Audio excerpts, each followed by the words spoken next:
तो news monitor की team सिल्ली और खिजरी विधानसभा क्षेत्र के दौरे पर निकली है और ये समझने की कोशिश कर रहे हैं कि 20 नवंबर को जब वोट जाएंगे तब क्या कुछ मिजाज रहेगा लोगों का। इस वक्त हम मौजूद हैं खिजरी विधानसभा क्षेत्र के गोंदली पोखर में। यहाँ पर बीजेपी का एक अस्थायी कार्यालय बनाया गया है। कुछ लोग मौजूद हैं, समझने की कोशिश करते हैं कि पार्टी की तैयारी किस तरह की है, कार्यकर्ता क्या कुछ सोचते हैं, सीधे इनसे बातचीत करने की कोशिश करते हैं।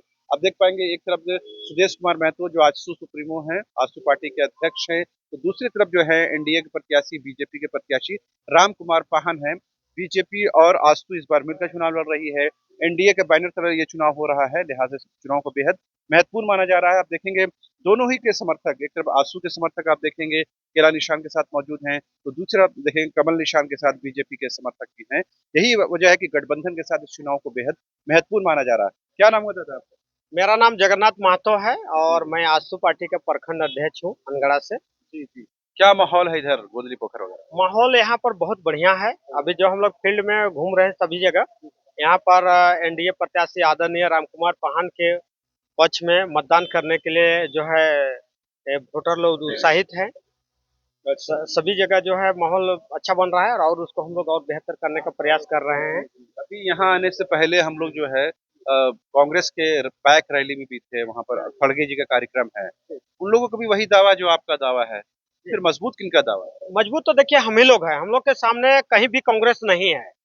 इसलिए मजबूत है कि उनका जो 5 साल का जो खोखला उनका सरकार देखने को मिला, मतलब उन्होंने जल जंगल जमीन का तो दोहन पूर्व में किया ही, इस बार बालू का भी उन्होंने इतना जबरदस्त दोहन किया कि जनता त्राहिमाम है। चारों तरफ रोजगार का जो है कहीं भी सृजन नहीं हुआ उनके कार्यकाल में। इसलिए जनता जो है, वोटर जो है उनके पूरा खिलाफ में है। भले इक्के दुक्के जाता है, लोग बोलता है और नेता है वो अपना बात तो रखेगा ही, लेकिन हम लोग हर स्तर में हम लोग मजबूत हैं। ठीक है। आपको लगता है कि आपके जो प्रत्याशी 2019 में जो हार हुआ उससे उबर पाए? बिल्कुल बिल्कुल। जनता बदलाव चाहती है, जनता त्रस्त हो चुकी है। ये 5 सालों में जब से हेमंत का राज आया है तब से आप देखेंगे कि यहाँ बालू एकदम बंद कर दिया गया है। 12,000, 15,000, 12,000, 13,000 रुपया हाईवा बिकने वाला बालू आज आम जनों के पहुंच से दूर दूर तक बाहर है। चुनाव में कहाँ बालू का मुद्दा उठ रहा है? चुनाव में आप देखिए कैसी कैसी बातें हो रही हैं। तो आप देखेंगे हिंदू मुस्लिम की बात हो रही है, करप्शन की बात हो रही है, क्रिमिनलाइजेशन की बात हो रही है। इन मुद्दों की कहाँ बात होती है? देखिए, अब ये तो केंद्रीय स्तर पे जो बातें हो रही है, लेकिन लोकल स्तर पे जो है, यहाँ से हमारे क्षेत्र में लोग जो है मेन उनका पेशा है मजदूरी, और मजदूरी करने के लिए वो शहर जाते हैं और शहर से खाली हाथ वापस आते हैं। इसका प्रभाव कहाँ जाएगा? ये लग रहा है कि स्थानीय जो मुद्दे हैं, जो लोकल इश्यूज हैं, वो आधार बनेगा वोट डालने का। बिल्कुल एकदम आधार बनेगा। क्या क्या है मुद्दे हैं उनके पक्ष में, क्या विषय है? कि यहाँ विषय है कि बहुत तरह का जो है ना, अभी बेरोजगार आदमी लोग हो गया है, बालू जो है इतना महंगा हो गया है, आदमी लोग काम करने नहीं सक रहा है।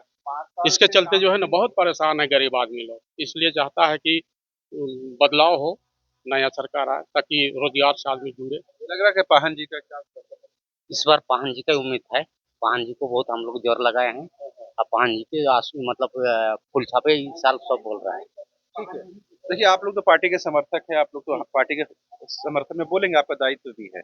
यहाँ जो आम लोगों का मिजाज है वो क्या? आप लोग बातचीत करते हैं, वो लोग मिलते जुलते हैं, उनका क्या मिजाज है? देखिए कुछ मुद्दा है जिन्होंने हमारे जो आदरणीय पाहन जी, चूंकि जो है कि जैसे अभी बात आता है कि ये 5 साल पहले जो काम किए हैं तो किस कारण से हारे, ये भी बात आता है। तो यहाँ पर जैसे हम लोग उस सबको बांटने का काम कर रहे हैं कि उन्होंने काम किया है। आज आपको देख लीजिए, यहाँ डिग्री कॉलेज बना हुआ है, महिला डिग्री कॉलेज, सरकारी आईटीआई बना हुआ है, जो कि यहाँ के बच्चों के लिए यहाँ पर कौशल विकास योजना भी चल रहा है, जो कि वहाँ पर लोगों को वहाँ सुविधा मिलेगा, पढ़ने के लिए बच्चों को सुविधा मिलेगा। तो ये चीज है, इसको लेके जो है यहाँ का जनता चर्चा करते रहते हैं।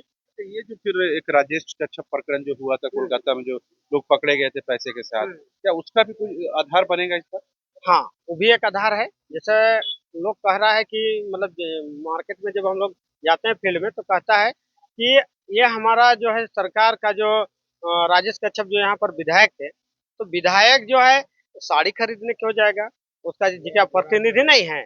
अगर वो वहां पर ये एक झूठा बात बताया कि साड़ी खरीदने गए थे, एक्चुअल में वो पैसा जो था किसी और काम के लिए था, वो निश्चित रूप से वो घोटाले का पैसा था। जब पकड़ा गया तो उसको जनता के बीच में अपना बात आपके सुप्रीमो कोई कार्यक्रम हुआ? सुप्रीमो का कार्यक्रम हुआ है, खिजरी में हुआ है। इधर पूरा आजसू का बीजेपी का हवा है, पूरा एकदम। आपका अपना संगठन कितना है?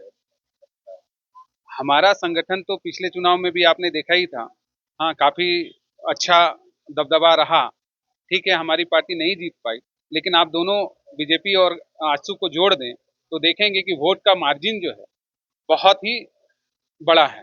आपको अगर जोर तभी देखिए दो चीजों में ज्यादा है। एक तो दिल्ली में आपके खुद सुप्रीमो लड़ रहे हैं, बाकी जो और सीटें हैं जैसे डुमरी खासकर महत्वपूर्ण सीट है। खिजरी में कितना जोर है आपका? खिजरी 100% हम लोग जीत रहे हैं, 100%। ये लग रहा है कि बीजेपी और आजसू का जो संगठन है दोनों मिलने से प्रभाव पड़ा है आप लोगों को? जी बिल्कुल, एकदम बिल्कुल प्रभाव पड़ा है। यहाँ देखने को भी मिल रहा है, आपका आप भी देख रहे होंगे मार्केट। अब आप इधर भी देखिए ना, कांग्रेस है, जेएमएम है, दोनों का संगठन बड़ा है। हाँ है, लेकिन जब जब यहाँ पर 5 साल का बात बता रहे हैं कि जब जब आजसू और बीजेपी गठबंधन करती है तो यहाँ पर तो बीजेपी ही जीतती है। जब जब हुआ है, आप इतिहास उठा के देख लीजिए, आजसू और बीजेपी का जब जब गठबंधन रहा है तो यहाँ बीजेपी ही जीता है। तो इस बार भी हम लोग जीतेंगे। ठीक है। तो आपने सुना किस तरह से पार्टी के जो समर्थक है, पार्टी के पदाधिकारी हैं, तो जाहिर सी बात है वो पार्टी के समर्थन में बातें कह रहे हैं, लेकिन जो आम मतदाता है उनका क्या रुझान है वो भी हम जानने और समझने की कोशिश करेंगे। लेकिन इससे पहले हम लोगों ने कांग्रेस की रैली की, बाइक रैली का जायजा लिया और अब कहीं कहीं बीजेपी कार्यालय पहुंचे और ये समझने की कोशिश कर रहे हैं कि यहाँ पर क्या कुछ चुनावी फिजा है। ये लोग कह रहे हैं कि जब भी बीजेपी और आजसू ने मिलकर चुनाव लड़ा है, यहाँ पर एनडीए की जीत हुई है। तो अभी के लिए इतना ही। अब तमाम दर्शकों का एक बार फिर से शुक्रिया।